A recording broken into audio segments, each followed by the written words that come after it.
একটা বিয়া করাম, তিনটা বাচ্চা জন্ম দিয়াম, একটা উকিল বানায়াম, আরেকটারে ডাক্তার বানায়াম, আরেকটারে নেতা বানায়াম। তাইলে তো আমার তিন দিক দিয়ে হাইট আছে। নেতা যদি মারামারির অসুস্থ হয়ে পড়ে, তাহলে ডাক্তারের চিকিৎসা করবো। কিন্তু আমার টিয়ারা বাচ্চাদের থেকে যদি নেতা মারামারি ওর পরে পুলিশে ধরে লয়ে লাগা, তাহলে উকিলে ছুড়াই আনবো। এখান তো আমার টিয়ারা বাচ্চাদের থেকে যদি ডাক্তার আর উকিলের কোনো সমস্যা হয়, তাহলে নেতা গুন্ডা গুন্ডা লয়ে গেছে ছুড়াই আনবো। এখান তো আমার টিয়া পয়সা লাগতেছে না, এটাই করি, এটাই সবচেয়ে ভালো হইব। টিয়া পয়সা কম লাগবো। এই যে যারা আমার ভিডিও দেখে কিন্তু ভিডিওতে লাইক কমেন্ট করে না, আল্লাহ তারা যাতে তাকে মোবাইলের লক বইলা যায়, তাকে মোবাইলের ব্যাটারি যাতে ফুইলা যায়, তাকে চার্জার যাতে নষ্ট হয়ে যায়, তাকে হেডফোনের তার যাতে ছিঁড়া যায়।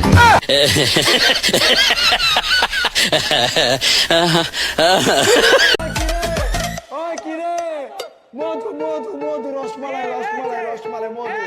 ওই কিরে, ওই কিরে।